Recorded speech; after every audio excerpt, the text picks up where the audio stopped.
దృష్టంతులు అయిరి. ఏమైనారు?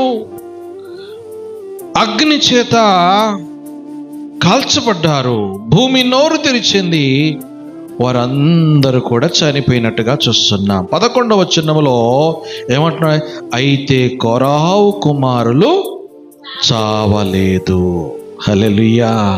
ఎందుకు చావలేదంటే, దేవుని నివాసములో సియోను వాసులు ఎవరైతే కలిగి ఉంటారో, ఎవరైతే సియోను వాసులు నివసిస్తారో వారి జీవితంలో ధన్యత అంటున్నాడు. అందుకే ఈ కీర్తనలో అంటున్నాడు, ఏమంటున్నాడని? నీ మందిరమునందు నివసించు వారు ధన్యులు, వారు నిత్యము నిన్ను స్తుతించెదరు. హల్లెలూయా. ఎవరైతే దేవుని మందిరములో నివసిస్తారో, ఎవరైతే వారు